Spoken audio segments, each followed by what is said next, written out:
It's Bruckner's 200th birthday celebration this year, specifically September 4th, 2024.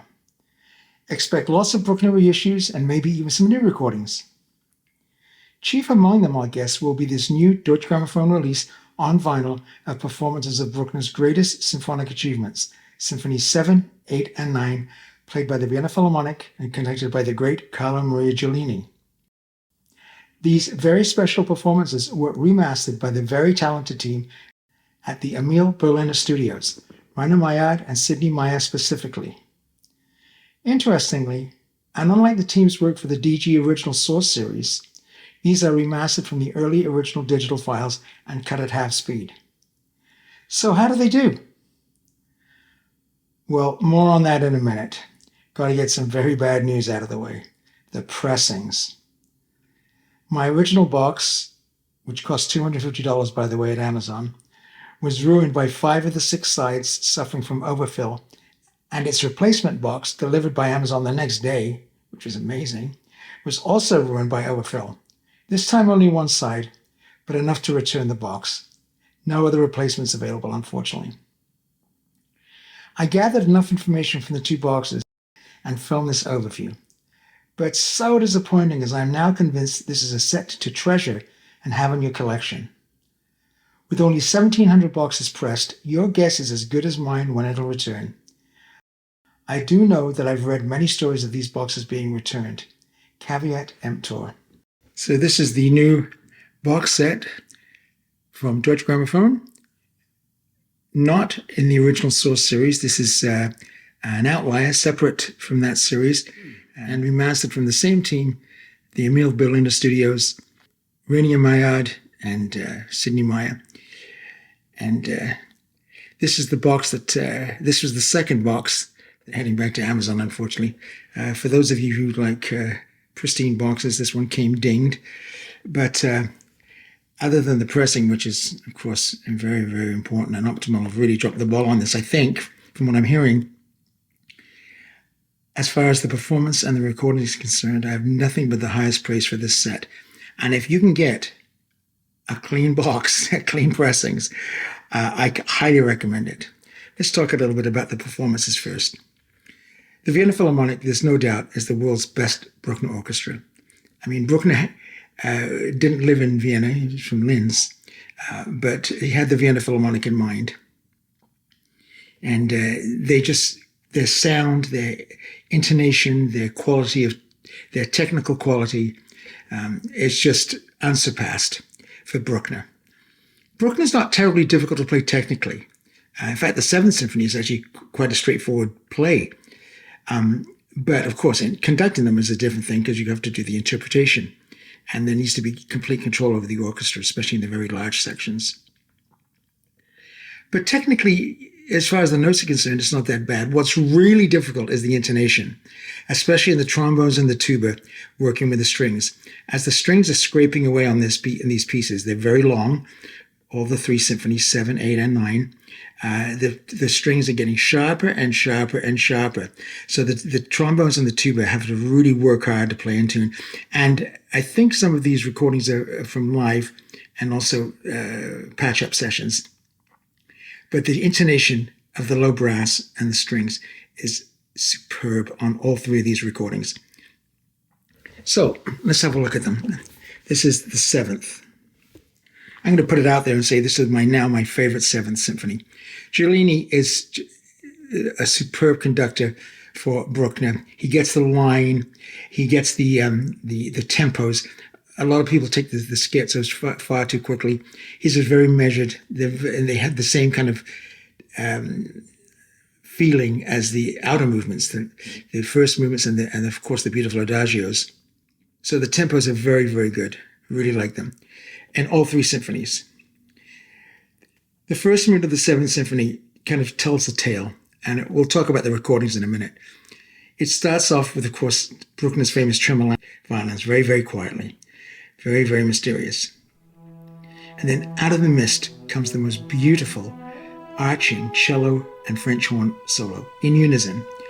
And the French horn goes up to a high F sharp, which is not easy, and to play it in blended with the cellos.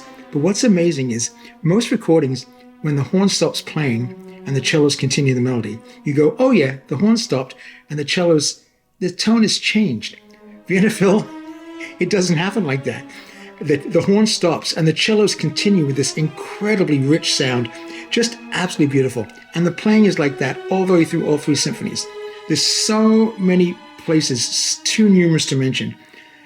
Enough that I can say that you're never going to hear them played better. You may enjoy different interpretations. I've got some other comparisons I'll show you in a second. But as far as just the actual playing is concerned, you're not going to find better. And in interpretations, I love Giulini. I saw him once in London, 1980, I think it was. My brother and I went to the Royal Festival Hall to hear the London Philharmonic, conducted by Giulini, with Alfred Brendel as the soloist, playing the Beethoven Fourth Piano Concerto and also Beethoven's Seventh Symphony. It was just a wonderful performance. And he just gets that line, and he's so musical. Most of the orchestras will tell you that the music just emanates from him. He doesn't talk much. He just shows through his eyes and his hand gestures and his body movements exactly what he wants. And it's always so incredibly musical. Let's have a look at the inside. Good notes. And of course, as typical with Deutsche Grammophon, and the original source, but also on this one, is the original notes. Now, these are all from digital files. And again, we'll talk about the remastering in a second. But continuing on the performances, all three are Leopold Novak edition. Moving on to the Eighth Symphony now. The same qualities as the Seventh. Beautifully played. I mean, just magnificent. I did hear the brass tiring a little bit in the last movement. One or two little trumpet, not quite uniform attacks. And maybe the trombones and tubas getting a little tired, maybe, but nothing that's going to stop your enjoyment. You all know that last movement, right? With those clipped string notes, and the trombones and the tuba come in like a bullock. Now, very interesting about Bruckner Symphony Number 8. My father's favorite symphonies, and he kind of introduced my brother and I to Bruckner when we were about 6 years old, when we lived in Germany, and we didn't really get it, but he would tell us stories about it, and we kind of eventually, I guess he sowed a seed. We talk about the Bruckner symphonies later on in his life, and he loved Bruckner 7, which is probably his most beautiful symphony, just in terms of beauty of melody. And then, of course, his Ninth Symphony, which has the best opening of just about anything ever, the Feierlich Mysterioso, solemn and mysterious, with the strings, of course, the tremolandos, and the horns come in, just amazing. And of course, that last movement, he died before he finished the symphony, and the last one ends up to be the Adagio, his Bruckner's kind of fight for life. So intensely beautiful. Yes, so the Ninth Symphony, yes, I get that. But I'm telling you, I believe the Eighth Symphony is his greatest. I feel, personally, there are things in the Eighth Symphony, and the Seventh and the Ninth do not have. Is it as beautiful as the Seventh? Probably not. Is it as heartfelt as the last movement of the Ninth? Probably not. But boy, oh boy, the structure of the first movement, from that opening motif in the beginning to the magnificent, very long Adagio with those two huge climaxes, incredible. A wonderful scherzo and a very, very exciting finale. Certainly Bruckner's best finale. Very famous, very exciting. And you'll get a first-class performance. Is it better than Carl Schurert with the Vienna Philharmonic that I have? I would say it's about the same. Maybe the playing under Giulini is slightly better. And of course, there's the famous esoteric SACD with Karajan and the Vienna Philharmonic is Bruckner 8, which is astounding. But this is certainly no slouch. It's up there with those other two. Highly recommended in the box set. Let's have a look and see what's going on in the middle. Beautiful photography of Giulini. Notes. And again, the original recording notes. Again, this is the 1890 version, edited by Leopold Novak. You're pretty straightforward with Novak. There's lots of different editions, but I like Novak's. And the beautiful Ninth Symphony, you're going to have to take my views with a grain of salt here. This is the one record out of the two boxes that that I only managed to hear 2 of the movements. I did not hear the last movement. It was totally wrecked on both boxes, the last movement, unfortunately. But from what I did hear, an exemplary Symphony No. 9, great tempos, of course, with Giulini. You're going to hear all the wonderful counterpoint to the inner lines of the strings as the horns and the trumpets are kind of playing melodies at double F. You hear this beautiful bass lines. It's just absolutely superb. Let's have a look inside. More beautiful photography of Giulini. Again, very, very detailed notes. And the back. So let's get to the recordings. Everyone knows now this is the digital recording, and they are not putting these, Deutsche Grammophon are not putting the digital recordings on the original source. They've got to come from original analog tapes. So these are from digital files. I did a video a little while ago about how digital is going to be in our analog life. We can't help it. There's too many fantastic recordings, digital recordings, that we need to get on reissues. It all comes down to the remastering engineers and people like Kevin Gray, Bernie Grunman, Chris Bellman, and the folks at the Emil Berliner Studios are the best in the business. That's where they get hired for everything. Bernie Grunman and Kevin Gray have remastered digital recordings and made them sound absolutely beautiful. And the Emil Berliner team did that with these Bruckner symphonies. They sound superb.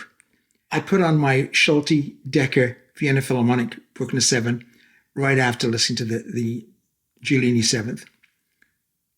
As good as the Decker original, probably not. Not quite as open, not quite as airy. But I'm going to be honest with you, I wouldn't like to bet on the difference. When I was sitting listening to the 3 symphonies by Giulini, I wasn't thinking about, oh, that digital sound there or a little bit of edge on the trumpets. There's none of that. It's an absolutely beautiful 3-dimensional sound. Lots of depth, a lot of beautiful hall sound from the Musikverein in Vienna. And I cannot recommend it highly enough. I was so disappointed when I have to send the second box back that I'm not going to be able to get this. There's only how many? 1,700 copies when it ever gets reprinted. When it does get reprinted, I will be buying it.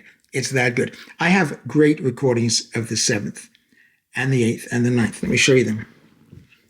Here's my 7th Symphony, Schulte, Vienna Phil, Decker, this was recorded in the Sophiensaal, not the, but it's just a very lovely recording. And yeah, it's great, amazing. But the playing is not as good. The Vienna Philharmonic under Giulini were in better shape than they were in the, I think this is mid-60s, early 60s with Schulte. And I mean, they sound wonderful, but they sound just incredibly good on the new box. This is my Testament pressing of Bruckner Symphony No. 8, the Vienna Phil with Carl Schurich, two records. And until Giulini's came along, this would be my easy first choice. Now, I'm not so sure.